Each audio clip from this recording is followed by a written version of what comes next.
Olá, amados irmãos e irmãs. Mais um dia estamos para a nossa formação catequética e hoje, de maneira especial, vamos falar das virtudes teologais. Fé, esperança e caridade.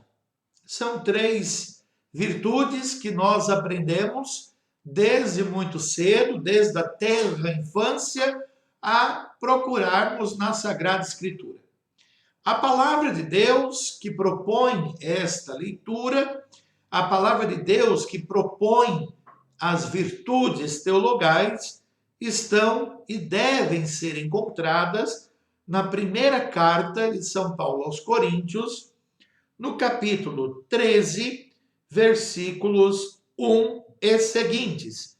De maneira especial, o capítulo 13, versículo 13, no qual se lê: Agora, portanto, permanecem estas três coisas: a fé, a esperança e a caridade. A maior delas, porém, é a caridade. Esse hino que São Paulo canta, chamado Hino à Caridade, ou se você estiver usando a mesma Bíblia que eu estou, né, a Bíblia de edição pastoral, você vai encontrar no início, né, da leitura escrito assim: acima de tudo o amor. Eu costumo usar muito essa leitura nas celebrações do casamento, porque ela nos fala que se nós não aprendermos a falar, viver e pensar como criança e raciocinar como criança, enquanto criança, quando nós crescermos, nós não nos tornaremos como adultos, porque quando criança pensávamos como crianças, como adulto pensamos como adultos. Então, nós acompanhamos, né, como linha mestra para esta mistagogia, para esta catequese, a palavra de Coríntios, primeira carta aos Coríntios 13, versículos de 1 a 13, porém, de maneira especial, o versículo 13, que é o último versículo antes de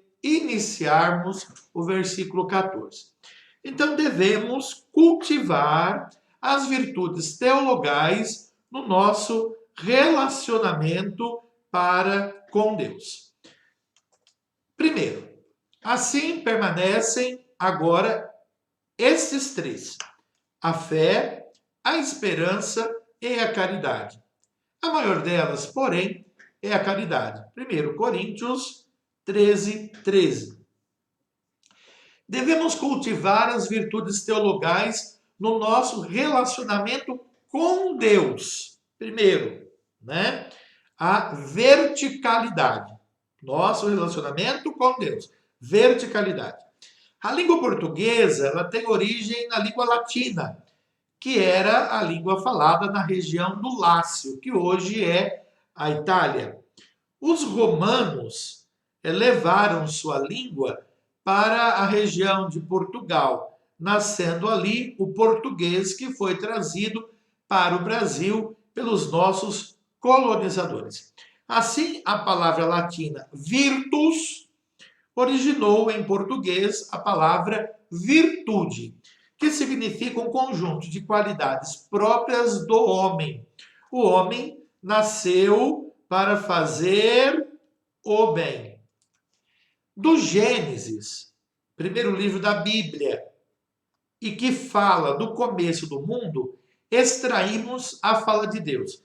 Façamos, muito importante isso aqui, o homem a nossa imagem e semelhança.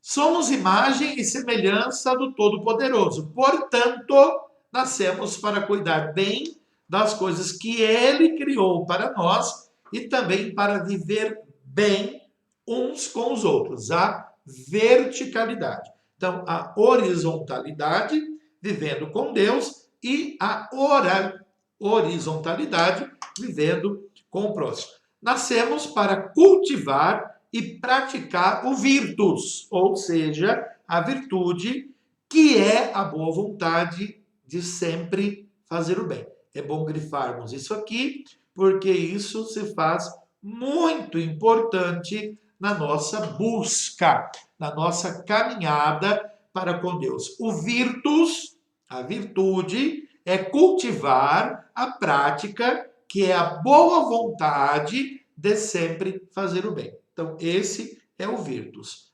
Praticar a virtude, que é a boa vontade de sempre fazer o bem. Então, não nos esqueçamos disso.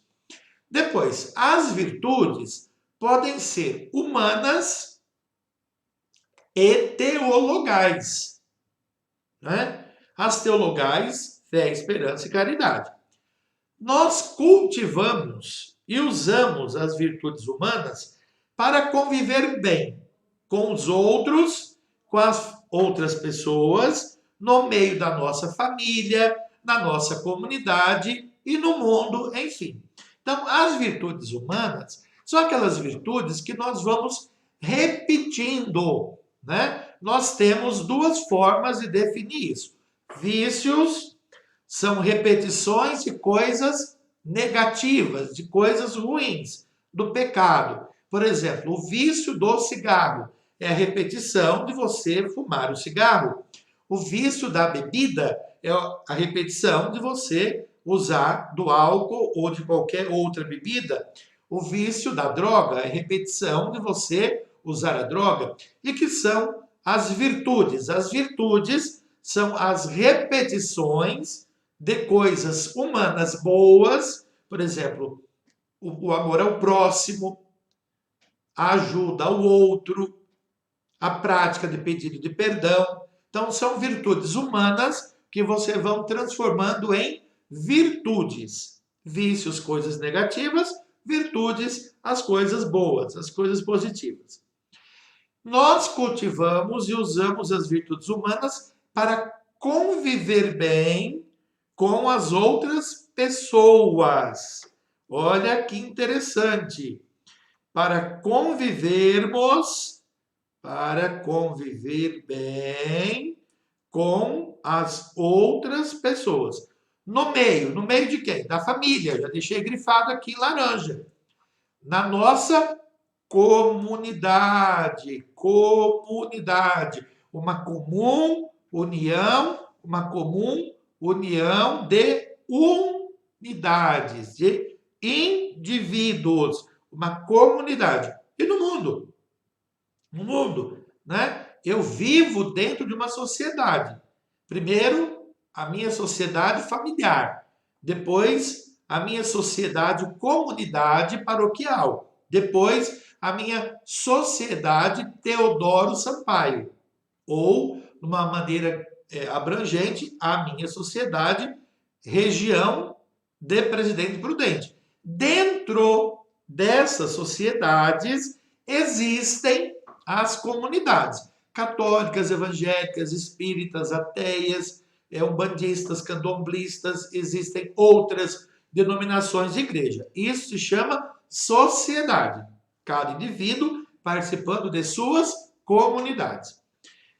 Também devemos cultivar as virtudes teologais, prestem atenção, importante isso aqui, teologais, no nosso relacionamento com Deus. Deus e eu e Deus. Fé, esperança e caridade.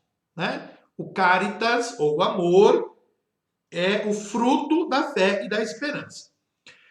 Quando recebemos o sacramento do batismo, e aqui grifado, porque nós estamos no mês de agosto, no mês vocacional, o batismo é porta, ele é entrada de todas as vocações. Né? Então, primeiro, recebemos o batismo, em nós é infundida a graça santificante que nos torna capazes de nos relacionar com a Santíssima Trindade.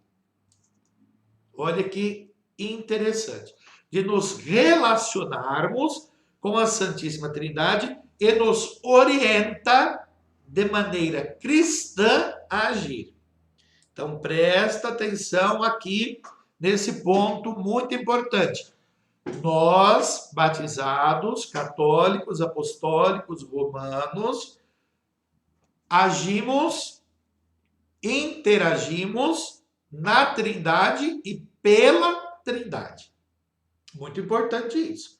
Na Trindade e pela Trindade. Ah, porque eu ajo em nome de Deus. Tá, Deus é a essência. Deus é Pai, Deus é Filho, Deus é Espírito Santo. Deus é Trindade. Então não existe dentro da Igreja Católica uma única pessoa de Deus que não deva interagir com a outra em igual grandeza e valor. Pai, Filho, Espírito Santo. É nossa fé, né?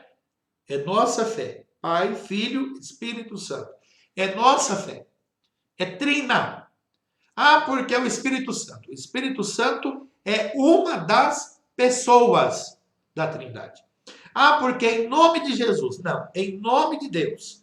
Em nome de Jesus, que é outra pessoa da Santíssima Trindade, cujo nós todos fomos resgatados pelo sangue, mas o Pai envia, o Filho é enviado, morre, padece, luta, vence a morte, ressuscita, o Pai e o Filho nos envia o Espírito Santo Paráclito, o advogado, o consolador, como promete o próprio Jesus. E o Espírito Santo, olha que interessante, se torna presente em nós, fundamentando as virtudes teologais, que são as três pelas quais nós já estamos repetindo, e eu já havia grifado: fé, esperança e caridade. Né? Fé, esperança e caridade. A primeira virtude é a fé. Fides, fé. Cultivando a fé, acreditamos no Deus Criador, que é o Pai, no Deus Salvador, que é Jesus Cristo, e no Deus Santificador, que é o Espírito Santo, que eu falei agora há pouco. Cultivando a fé, compreendemos que o Altíssimo, olha aqui, prestem atenção neste termo, o Altíssimo é uno e trino. Uno e trino. Para nunca mais errarmos. O Altíssimo é uno e trino. E que tudo isso nos foi revelado nas Sagradas Escrituras. O Altíssimo é uno e trino e nos foi revelado nas Sagradas Escrituras. Então, o Altíssimo, uno, trino, revelado nas Sagradas Escrituras. Ah, porque alguém disse que o Espírito Santo falou. Achismo. Alguém disse porque o Espírito Santo mandou dizer. Falta o parafusinho na cabeça de vez em quando. Tá? Isso chamamos de síndrome de anjo Gabriel. Síndrome de anjo Gabriel. Deus disse, Deus mandou dizer, Deus falou, síndrome de anjo Gabriel. O que precisamos aprender, aprendemos na revelácio, na revelação. Palavra de Deus, Sagrada Escritura. Depois, cremos então que Deus é a verdade. Olha que coisa magnífica. Então, nós cremos em tudo isso. O Altíssimo é unitrino. Foi revelado nas Sagradas Escrituras. Cremos que Deus é a verdade. Desculpa que eu estou com uma gripezinha. No dia a dia, nós usamos muito a fé. Temos fé nas pessoas. Às vezes, até em pessoas que não sabemos se podemos confiar. Por exemplo, ninguém pode ser testemunha do seu próprio nascimento. Mas a fé que nós cremos nos pais ou no cartório que fez o registro nos faz acreditar na data, no local do nosso nascimento. Por exemplo, eu, no dia 20 de novembro de 1976, no Hospital Anita Costa, de Santo Anastácio, São Paulo. Do mesmo modo, quando entramos em um ônibus ou um avião, acreditamos que o motorista ou o piloto são habilitados para transportar e nós, nem os que conhecemos, mas acreditamos neles. Nós sabemos que quem está ali está habilitado para nos transportar. Embora, muitas vezes, mesmo eles sendo habilitados, aconteçam acidentes. E Deus, que criou todas as coisas e nos deu a faculdade de pensar, raciocinar, de acreditar, tem muito mais motivos para acreditar nele, para confiar nele, para nos abandonar livremente em suas mãos. Se cremos no cartório, se cremos em nossos pais, se cremos no piloto, se cremos no motorista, e Deus que nos deu a faculdade de pensar, raciocinar e acreditar. Né? Grifei essa palavra acreditar em laranja justamente por isso, né? Para dizer que é nele que nós devemos acreditar, porque foi ele que nos deu tudo. Então nós nos abandonamos livremente em suas mãos. Isso se chama fide, fé, ou fides, né? A nossa fé. A fé que devemos cultivar em relação a Deus é muito mais segura do que a fé que naturalmente temos nas pessoas. Então aqui, ó, a fé que devemos cultivar em relação a Deus é muito mais segura do que a fé que temos nas pessoas, né? Que temos nas pessoas. Confiar no outro é difícil, a gente sabe, né? E a confiança é igual ao cristal, quebrou, não cola. É difícil isso. Porém, o Senhor nos dá a possibilidade de crer nele. E crer em Deus significa não nos decepcionarmos. Assim, pela fé, cremos no Todo-Poderoso e em tudo que ele nos revelou. Ele. Olha que coisa linda essa palavra. Ele nos revelou, não a síndrome de anjo Gabriel. Sim, quem revela é o Filho.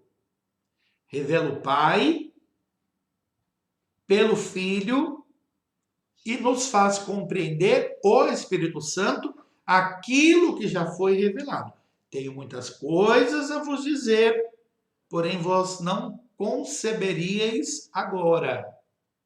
Não teriam capacidade de compreender agora. Por isso vos envio o Espírito Santo Paráclito, para que faça compreender, a verdadeira virtude de Deus. Quem é Deus? Ele se revela sempre para nós. Ele se revela sempre para nós.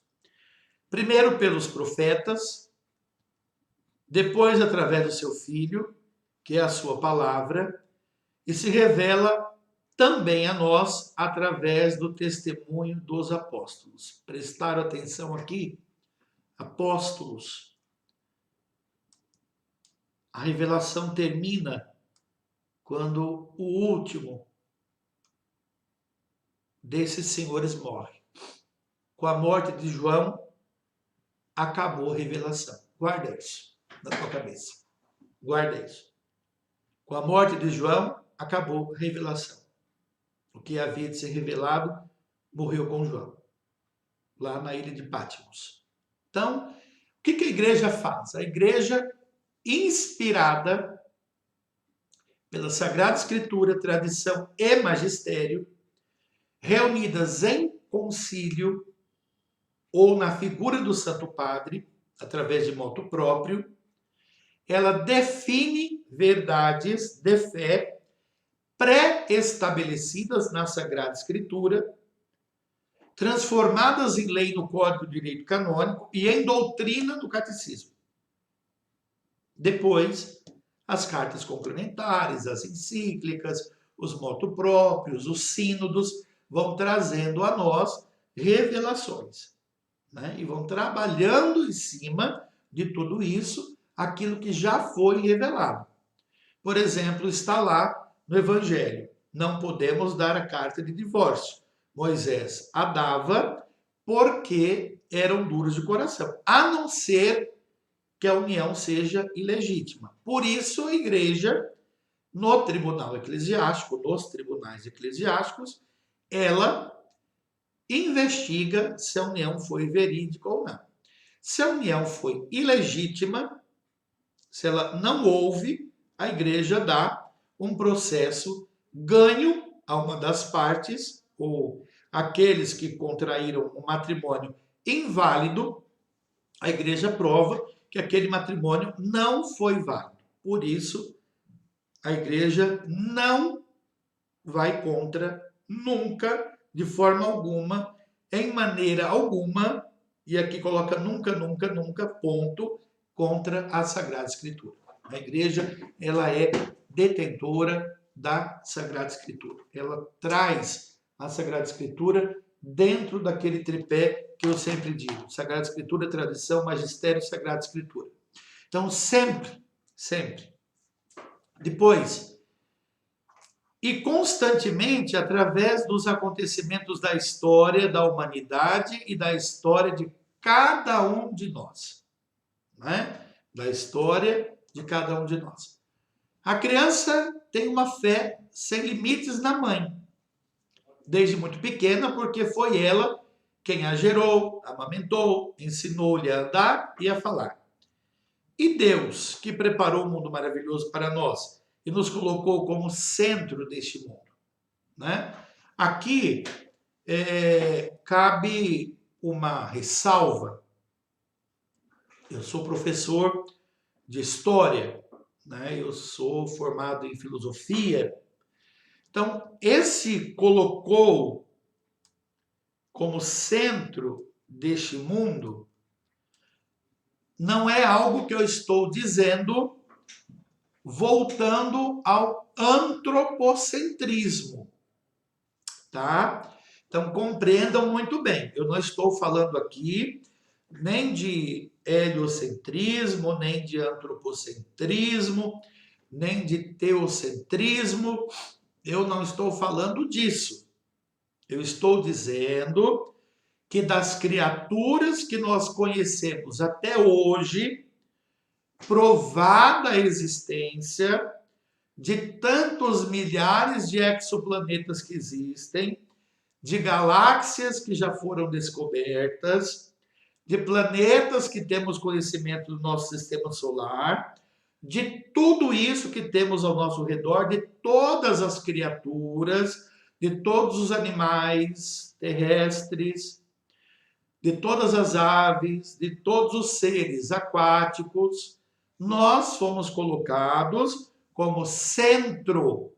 Por quê? De todos esses animais, Deus nos deu a sabedoria e a inteligência. Eu não estou falando aqui, antes que alguém venha, né, depois e comente o vídeo, dizendo que eu estou colocando o homem como centro do mundo, mas estou colocando o homem como centro do mundo consciente, né? Do mundo que tem consciência, do planeta Terra, desses 7 bilhões e meio que existimos, estamos colocando o homem no centro, né? O homem no centro porque ele é o único que tem consciência, como dizia o filósofo Pascal, que é mortal. Depois, precisamos conhecer a vontade do Pai e realizá-las em nós, como diz São Paulo em sua carta aos Gálatas. A fé age por amor. Aqui a fé age pelo amor. O fides e o ágape. Tá? O amor aqui é o ágape. Nem o filéu e nem o amor erótico, o amor eros. Mas não basta que nós cultivemos a fé. Esta, quando verdadeira, exige ação. Quando temos um amigo, não basta que gostemos dele. Devemos dar-lhe atenção, ajudá-lo quando necessário e possível e ajudar também as pessoas que ele ama. Se não for assim, a amizade e a confiança não são verdadeiras. Acho muito expressiva essa frase. Se nós não ajudarmos quem precisa, quando precisa, e só quando precisamos, se for assim, a amizade e a confiança não são verdadeiras. Com Deus é do mesmo modo.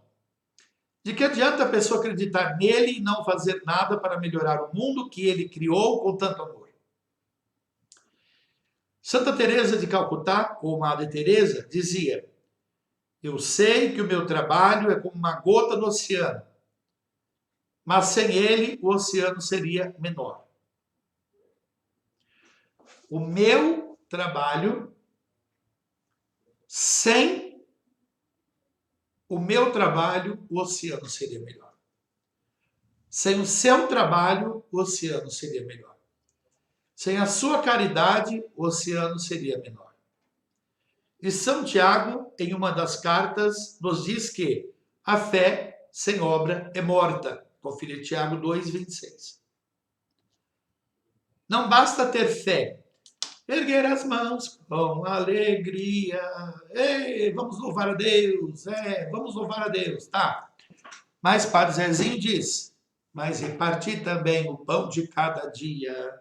Erguer as mãos com alegria, mas repartir também o pão de cada dia. Né? Fé sem obra é morta. A fé nos leva, portanto, a praticar a justiça em tudo o que fazemos.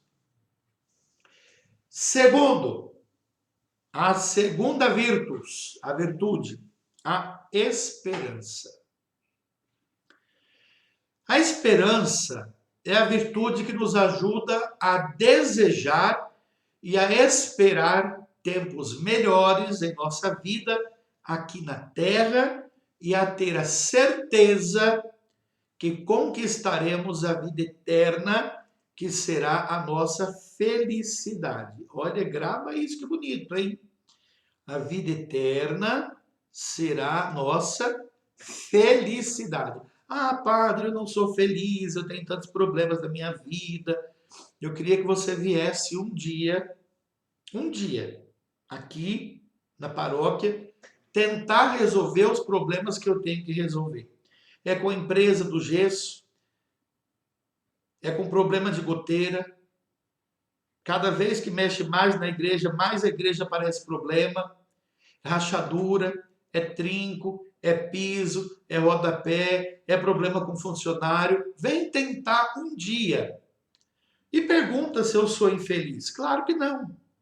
Porque eu tento resolver o que dá para resolver hoje. Se não deu para resolver, falar.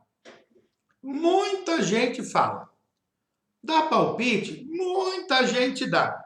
Ajudar? Quase ninguém. Então, os que ajudam, eu ouço. Os que falam e não se mexem, descarto.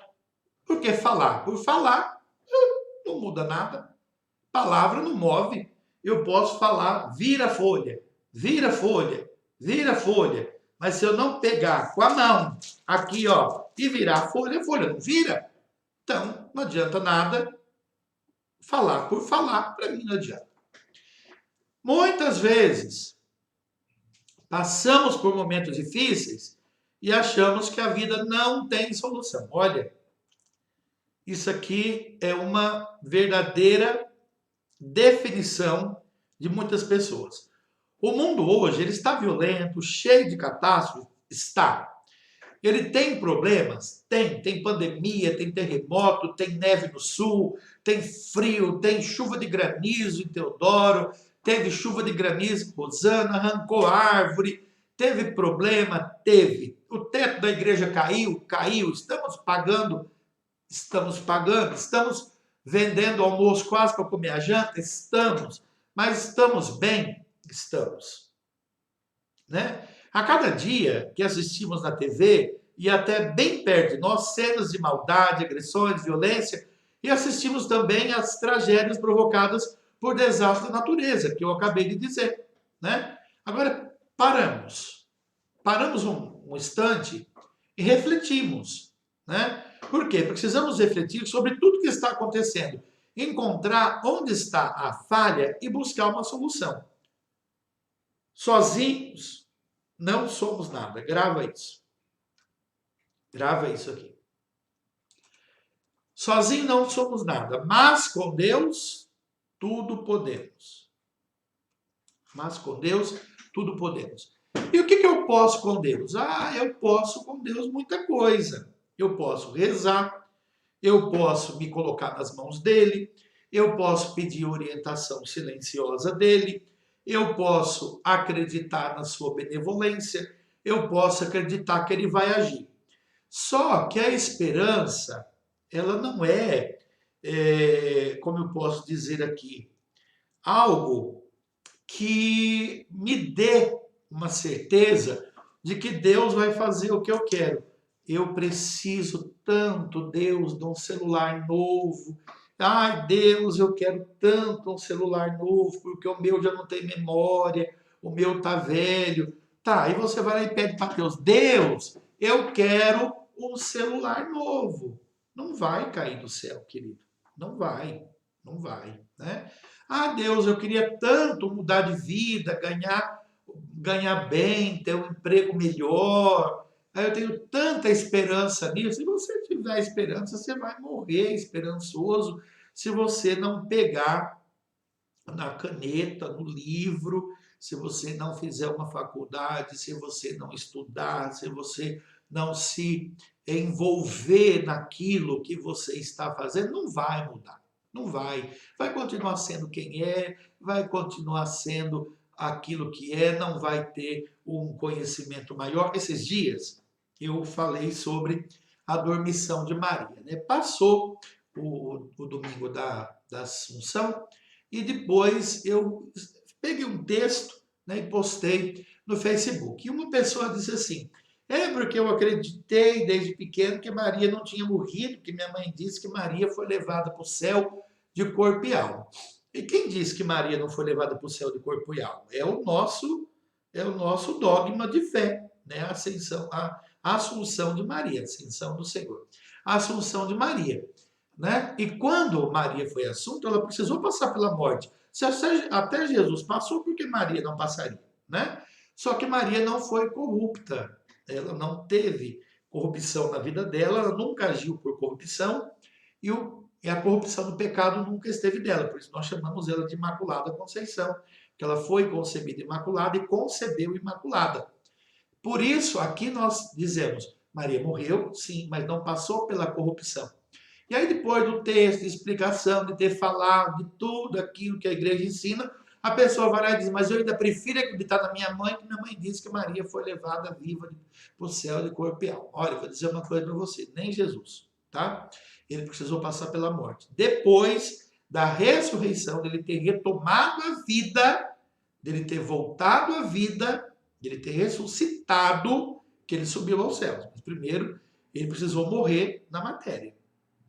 Ele foi ao céu de corpo e alma, mas primeiro ele precisou matar na cruz o pecado da humanidade. Então, ou eu acredito na igreja, ou eu vou ficar ainda em velhas superstições, né? A esperança nos leva a tentar vencer obstáculos. Eu tenho obstáculos, muitos, todo dia, mas eu tento vencer, né? Tempos atrás, um fato chamou a atenção. Houve um tremor de terra, isso há muitos anos, no Haiti, né? E 70% dos prédios da capital se desmoronaram. Um repórter conseguiu mostrar que, em meio à quase completa ruína de uma igreja católica, restou intacta a imagem de Cristo crucificado. Tudo quebrado no chão e ela lá, de pé, fulgurante, como a mostrar que ele está presente junto ao povo sofrido. Esta cena é muito significativa. Pode-se compreender muita mensagem de Deus para nós. Deus manda mensagens silenciosas para nós. Não manda alguém nos dizer. O que tem que nos dizer, a Sagrada Escritura já diz, né? Precisamos aprender a escutar a voz do Pai. Presta atenção nisso. A escutar a voz do Pai. Cada um, no seu coração, vai interpretar a seu modo. Cada um vai interpretar a seu modo fatos como este, tão significativos. A imagem ficou intacta, o Cristo não foi destruído. A imagem do crucificado não foi destruído. É Cristo que estava ali, é uma imagem, né? Abençoada, foi colocada no templo. Mas poderia Cristo também mostrar ao povo, ter estendido sua mão e impedido que o prédio quebrasse a imagem? Poderia. Deus agiu. De livre e espontânea iniciativa, ele agiu. E mostrou ao povo que mesmo na imagem, ele permanecia ali. Ele não incentivou o povo a adorar a imagem. Da mesma forma, na peste negra, o crucifixo de São Marcello, quando passou pela cidade de Roma, a peste foi curada. Papa Francisco mandou levar o crucifixo até Roma, junto com um quadro da Salus Populi Romani, que é a salvação do povo de Roma, para o momento lindo da bênção Urbi et Orbi, que aconteceu no mês de março, se não me engano. Né? Então ali, foi superstição? Não. Mas foi uma presença de algo que o povo considera milagroso. Uma bênção que foi dada para aquele povo. No Antigo Testamento, a esposa de Abraão era estéril. Mas o Senhor lhe prometeu uma descendência mais numerosa do que as estrelas do céu, e todo o povo de Deus constituiu a sua desobediência. Melhor, sua descendência. Né? Por que todo o povo de Deus constitui a descendência? Porque Sara, sua esposa, concebeu na velhice e gerou seu filho Isaque. Porém, Agar, a esposa, entre aspas, né, que foi dada por Sara para Abrão, deitou-se com seu servo e gerou Ismael, que é o filho que foi rejeitado para a promessa. Mas também os muçulmanos se dizem filhos de Abraão também por Ismael. Então toda a descendência descende de Deus. No Novo Testamento, o anjo do Senhor anunciou à Virgem Maria que ela seria mãe de um rei. E ela, de início, sem compreender o que o anjo falara, se prontificou a cumprir a vontade do Pai. Então aqui, cumprir a vontade do Pai. Sofreu muito, meditando tudo isso no silêncio. Guardemos isso. Coração. Cordis. No coração. Esperou contra toda esperança e foi elevada aos céus e coroada rainha dos anjos, dos santos, mãe de Deus e mãe da humanidade e, por que não dizer, mãe da igreja. Seu filho não foi aquele rei rico em coisas materiais, como nós imaginamos. No nosso mundo, serem os reis. Nós imaginamos uma opulência muito grande, né? Nós imaginamos grandes coroas, quando vemos a rainha Elizabeth, né, com aquela coroa na cabeça, tiaras, diamantes, vestidos, né? Nós imaginamos a opulência, mas ele foi o rei pobrezinho que nasceu lá na manjedoura, na grutinha, né? Então ele foi o rei simples. Mas ele mesmo disse: o meu reino não é deste mundo. E ele é o rei dos reis. E ao som do seu nome se dobram todos os seres no céu, na terra e sob a terra. Sabe o que eu acho muito importante? Sob a terra, o inferno. O inferno. Porque alguns colocam o diabo, Satanás, Beelzebul, Lucifer, tanto acima do nome de Deus que esquece de falar de Deus. Então, qual é o maior nome poderoso? O de Deus.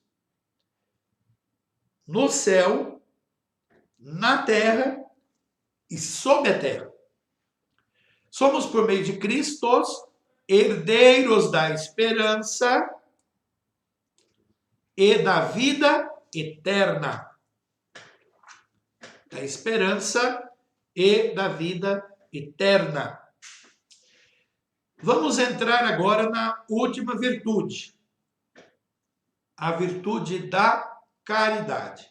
O caritas, o amor. Pode traduzir caritas do latim por amor. E traduza por amor ágape, ou seja, amor verdadeiro. A caridade é amor. Olha que maravilha. A caridade é amor.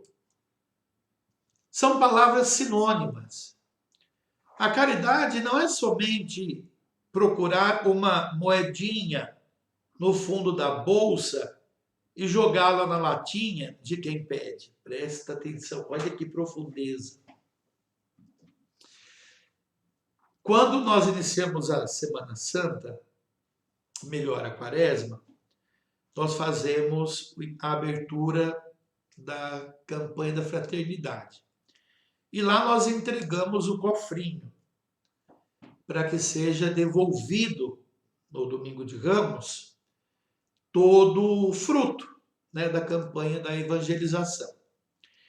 E algumas pessoas jogam algumas moedinhas lá por desencargo de confiança, de consciência, e entregam de volta, né?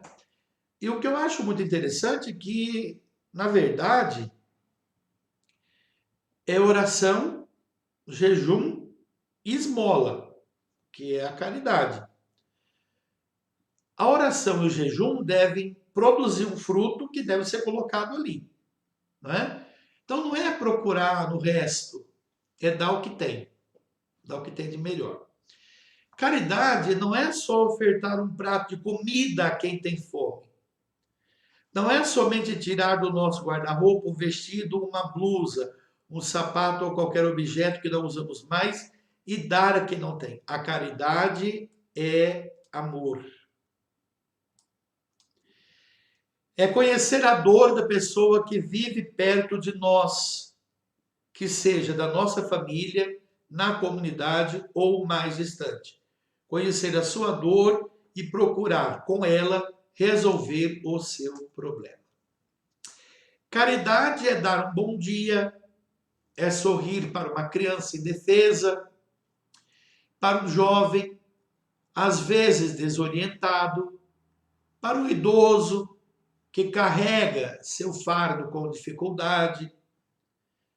A caridade, o amor, é a virtude perfeita. Guarda isso aqui na tua vida. A caridade é a virtude perfeita. Neste mundo precisamos ter fé, esperança e amor. Precisamos ter fé, esperança, porque aqui estamos caminhando nas trevas. Isto é, acreditamos em algo que não vemos com nossos olhos humanos e limitados. Mas cremos na aurora que dissipará essas trevas. E quando alcançarmos a vida eterna, a fé e a esperança já não serão necessárias, porque já estaremos diante do Pai. Então não precisa mais a fé e a esperança, porque já estaremos diante do Pai. E o que fica? Como nós lemos, a maior delas, porém, é a caridade, é o amor. Entretanto, o amor permanece, porque Deus é amor. Eu preparando isso aqui, para falar com vocês, usei-me de uma encíclica de Bento XVI, que se chama Deus Caritas Est. Deus é amor. De todas as virtudes teologais, fé, esperança e caridade, Papa Bento XVI escreveu sobre as três, belíssima. Eu, lendo esse texto, me chamou muita atenção, porque na correria do dia a dia, nós esquecemos que Deus é amor. Ele é amor. E se estamos diante dele, também somos amor. Ah, meu Deus! Como encontramos pessoas amargas, como encontramos pessoas macambuzas, como encontramos pessoas com cara de carrancas. Bom dia! Só se for para você. Paz e bem, mas é você também. Guarda, porque Deus é amor. E se estamos diante dele, também somos amor. Ele é e nós somos. Mas para isso, precisamos estar diante de Deus. Nos colocarmos diante de Deus. Vivermos em Deus. Senão não adianta. Por isso é que São Paulo, em sua primeira carta aos Coríntios, que eu iniciei com ela, termina o capítulo 13, lá no versículo 13, dizendo: agora, portanto, permanecem três coisas: a fé, a esperança e a caridade. O amor. A maior delas é o amor. Fé e esperança um dia passa. Pronto. Encerramos, concluímos, né, nossa catequese de hoje, lembrando das virtudes teologais, fé, esperança, caridade. Foi preparado com muito carinho, espero que gostem.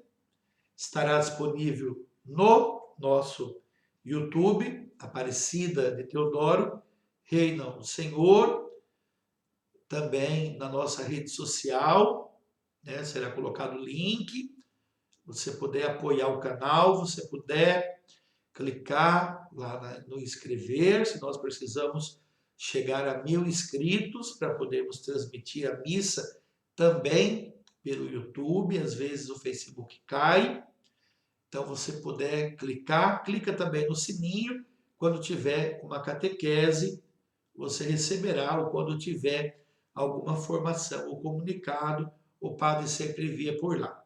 Fiquemos em paz, na paz do Senhor, que o Senhor sempre nos guarde, nos abençoe, nos proteja e fiquemos na paz de Deus. E que Ele próprio nos acompanhe pela intercessão da bem-aventurada Virgem Maria, em nome do Pai, do Filho e do Espírito Santo. Amém. Maria, Mãe da Igreja, rogai por nós.